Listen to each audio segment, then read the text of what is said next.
Hey everyone, and thanks for jumping back into the cryptoverse. Today, we're going to talk about Bitcoin, the triple point. If you guys like the content, make sure you subscribe to the channel, give the video a thumbs up, and also check out the Telegram channel, which you can find a link to in the description below. Now, if you think back to Chem 101, you will remember phase diagrams and potentially the triple point. And that's what this reminded me of when I was just drawing some imaginary lines on our favorite chart in cryptocurrency, Bitcoin. So let's do it and show you what I'm talking about. So the first one is just to say, well, we have a line going across here, an imaginary line that's probably worth drawing. And I think a lot of people would agree that that is a fairly significant line in the sand that Bitcoin would like to decisively get above for us to, not only get above the 20-week SMA, this is the 20-week SMA on the daily, it's the 140-day SMA, which again is the 20-week. In order for us to get above that, we need to break above it right now. Eventually this will come below this line, but in order for us to get above the 20-week now, Bitcoin needs to break through this line in the sand. And then you could have another line in the sand if you take it from the peak price and then draw it through this line here. You can see, well, that's probably a line in the sand worth considering as well. We've talked about these resistance levels, and at the end of the day, Bitcoin can fly through resistance levels like they weren't even there. If you remember back to 2019, there were tons of people saying that it would take Bitcoin a long time to break through $6,000. And the reason they said it was because it had provided some support for so long that whenever we got back up to 6K, it was going to take forever to go back above it. And Bitcoin went through it like it wasn't even there, right? Just like it wasn't even there. Now later on, notably, we did come back down to it. Okay, so we should at least highlight that when we blasted through it, that is actually where we came back down to before moving back up again. And then we had the whole pandemic stuff. But sometimes these lines in the sand have a way of just getting washed away, right? Getting washed away by the ocean. So today we're looking at these lines and saying, well, it makes sense to have this one because this was the prior local top back in January of 2021.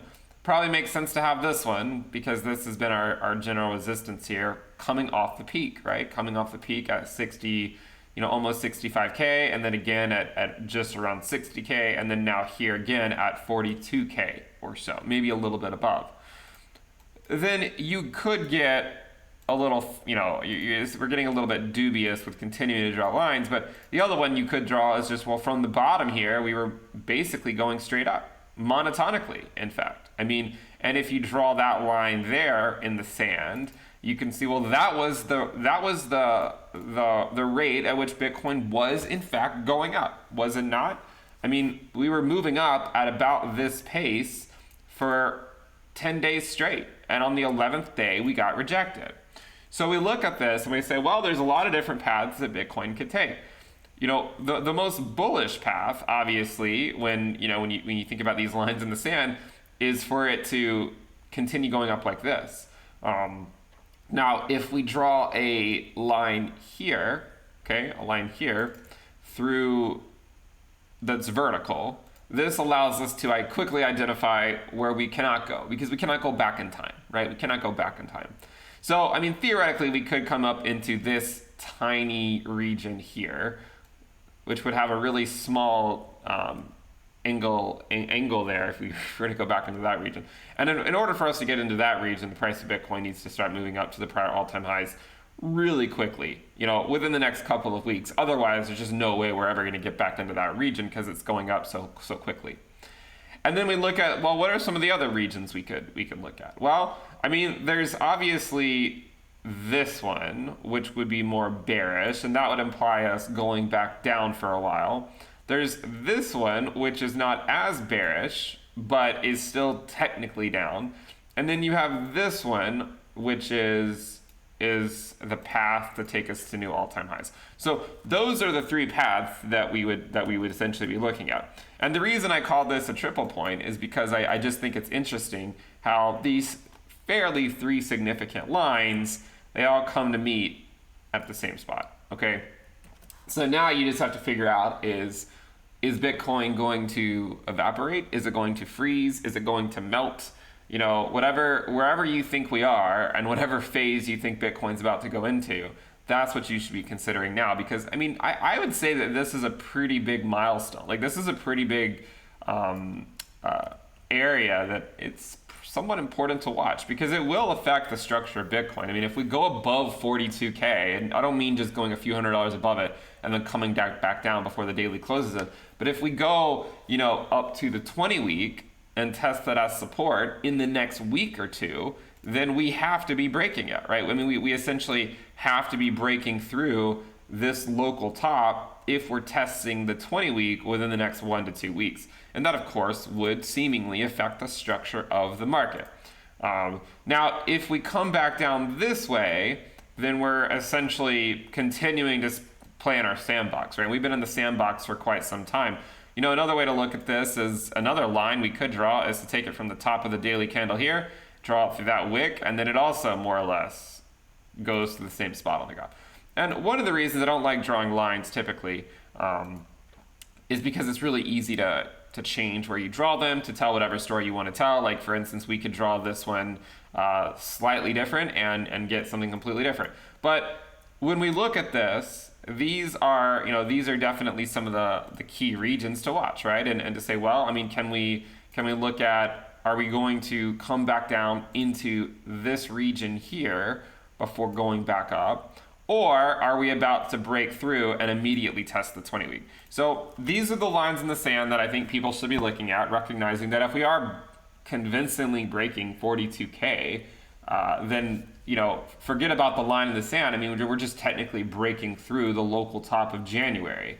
If we're breaking through the 20 week, we're also breaking through this long downtrend, right? We have to be breaking through it because I've drawn it this way. You could draw it wick to wick, and if you drew it wick to wick, it would look something like this. And if we drew it like that, if we drew it wick to wick, and then overlaid the 20-week SMA on here, you can see that the 20-week SMA is essentially going to be riding down that line. So that could also be a reason, okay? And that's why I say these lines in the sand are very dubious, because you can draw them in slightly different ways to tell whatever story you want to tell. But you will notice that this line in the sand is coming down. If you just draw wick to wick, is actually coming down consistent or at the same rate as the 20 week, more or less. And so, you know, the first drawing we had where we had it going through here was a little bit biased.